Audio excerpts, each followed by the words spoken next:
નમસ્કાર વિદ્યાર્થી મિત્રો, આજે આપણે ધોરણ 9ના ગણિત વિષયના પ્રકરણ 1 સંખ્યા પરિચયનો અભ્યાસ કરીશું અને આજના વિડીયોમાં આપણે સંખ્યાગણની સામાન્ય સમજ મેળવશું તેમજ સંખ્યા રેખા પર વર્ગમૂળમાં 2, વર્ગમૂળમાં 3 વગેરે કેવી રીતે દર્શાવવા તેને અભ્યાસ કરીશું। આપણે અગાઉના ધોરણમાં સંખ્યા રેખા વિશે શીખી જ ગયા છીએ અને જુદી જુદી સંખ્યાઓનું સંખ્યા રેખા પર કેવી રીતે નિરૂપણ થાય તે પણ આપણે આવડે જ છે। અહીંયા નીચે એક સંખ્યા રેખા આપેલી છે જેની ઉપર તમે જોઈ શકો છો ધન પૂર્ણાંક, ઋણ પૂર્ણાંક, શૂન્ય, અપૂર્ણાંક એમ વિવિધ પ્રકારની સંખ્યાઓ દર્શાવવામાં આવેલી છે। હવે આપણે વિચારીએ કે જો આપણે સંખ્યા રેખા પર ઉગમ બિંદુ શૂન્ય ઉપર ઊભા હોઈએ અને જો ધન દિશામાં ચાલવાનું શરૂ કરશું તો ક્રમશઃ સંખ્યા મોટી થતી જશે અને આ સંખ્યાઓ સંખ્યા રેખા પર અનંત સુધી વિસ્તરેલી જોવા મળશે। તેવી જ રીતે જો આપણે ઋણ દિશામાં ચાલશું તો સંખ્યાઓ ક્રમશઃ નાની થતી જશે અને તે પણ સંખ્યા રેખા પર અનંત સુધી વિસ્તરેલી જોવા મળશે। હવે આપણે જો સંખ્યા રેખા પરની આ જુદી જુદી સંખ્યાઓને ભેગી કરવાની શરૂ કરીએ તો જો આપણે ધન દિશામાં 1 થી સંખ્યાને ભેગી કરવાની શરૂ કરીશું તો જે સમૂહ બનશે તેને આપણે પ્રાકૃતિક સંખ્યા કહીશું। એટલે કે 1 થી કરીને અનંત સુધીની ધન સંખ્યાઓને પ્રાકૃતિક સંખ્યા કહેવામાં આવે છે। તેવી જ રીતે જો આપણે શૂન્યથી જ સંખ્યા ભેગી કરવાની શરૂ કરીએ અને શૂન્યને પણ સાથે લઈ ધન દિશામાં 1 થી અનંત સુધીની સંખ્યાઓ ભેગી કરીશું તો જે સમૂહ બનશે તે સમૂહને આપણે પૂર્ણ સંખ્યાઓ કહીશું।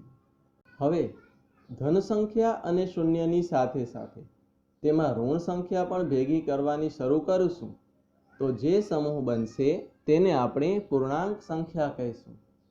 એટલે કે ધન સંખ્યા, ઋણ સંખ્યા અને શૂન્યના સમૂહથી પૂર્ણાંક સંખ્યાઓ બને છે।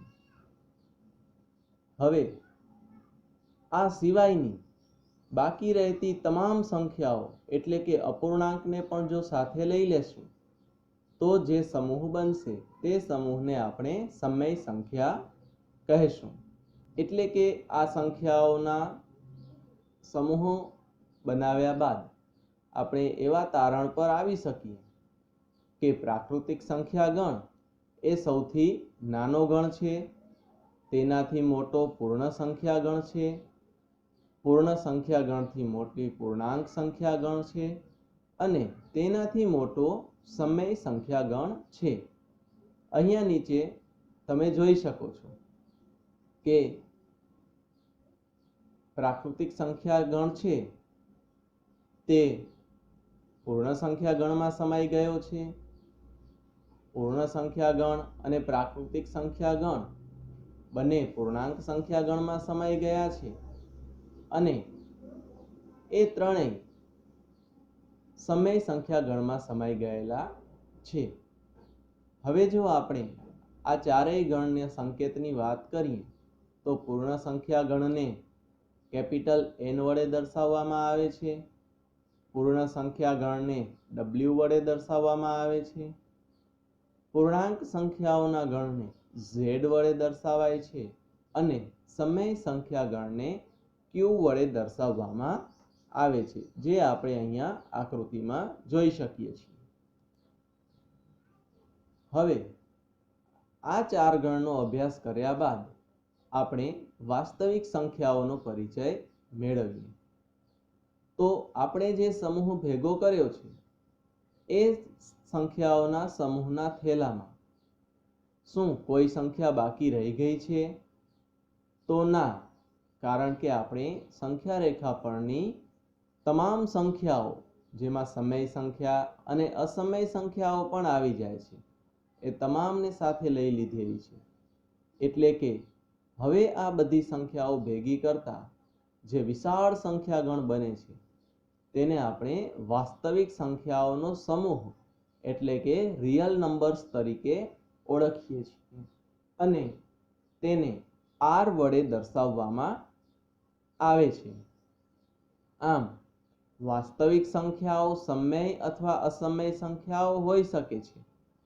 આપણે કહી શકીએ કે પ્રત્યેક વાસ્તવિક સંખ્યાનું સંખ્યા રેખા પરના એક અનન્ય બિંદુ તરીકે નિરૂપણ કરી શકાય છે. એવી જ રીતે સંખ્યા રેખાનું પ્રત્યેક બિંદુ એ એક વાસ્તવિક સંખ્યા દર્શાવે છે. આ કારણથી સંખ્યા રેખાને વાસ્તવિક સંખ્યા રેખા એટલે કે રિયલ નંબર લાઈન કહેવામાં આવે છે. હવે આપણે સંખ્યા રેખા પર વર્ગમૂળમાં 2 કેવી રીતે દર્શાવવા તેના કેટલાક તબક્કાઓનો અભ્યાસ કરીશું. તો સૌપ્રથમ આપણે એક સંખ્યા રેખા લઈશું. ત્યારબાદ સંખ્યા રેખાના ઉગમ બિંદુ O થી 1 સેમીના અંતરે બિંદુ A લઈશું. હવે બિંદુ A પર જ 1 સેમીના માપનો લંબ રેખાખંડ AB રચીશું કે જેથી ખૂણો OAB બરાબર 90 અંશ થાય. હવે બિંદુ O અને B ને જોડી અને વિકર્ણ AB રચીશું જેથી કાટકોણ ત્રિકોણ OAB બનશે. હવે આ કાટકોણ ત્રિકોણ OAB માં ખૂણો A નું માપ 90 છે. એટલે કે પાયથાગોરસના પ્રમેયનો ઉપયોગ કરીએ તો બંને બાજુઓના વર્ગનો સરવાળો કરતા આપણે કર્ણનો વર્ગ મળે છે. તો અહીં કાટકોણ ત્રિકોણ OAB માં OB વર્ગ બરાબર OA વર્ગ વત્તા AB વર્ગ, જ્યાં OB છે એ વિકર્ણ છે તથા OA અને OB એ કાટખૂણો બનાવતી 2 બાજુ છે.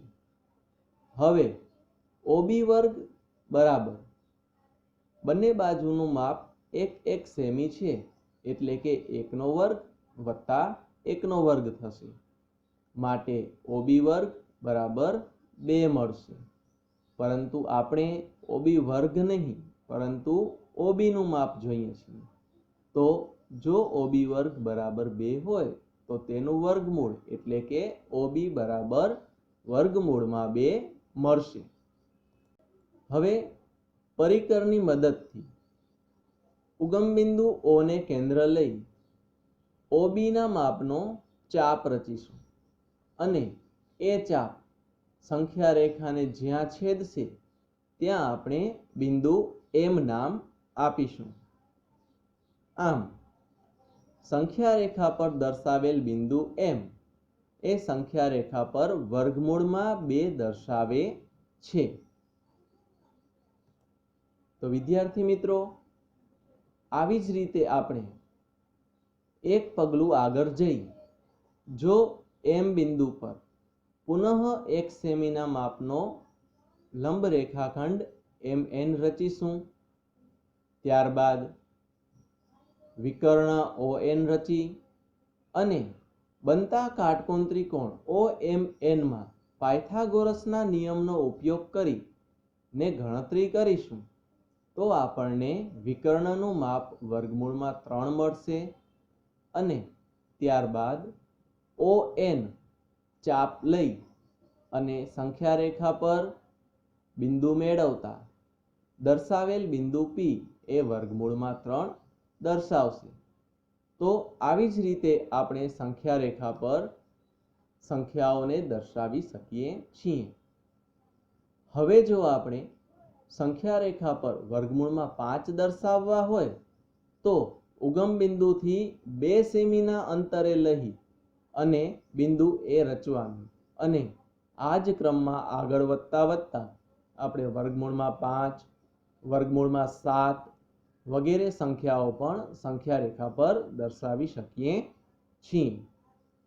આશા રાખું છું તમને આ એકમ સમજવામાં સરળ અને સુગમ પડ્યો હશે.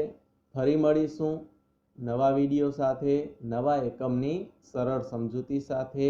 આભાર.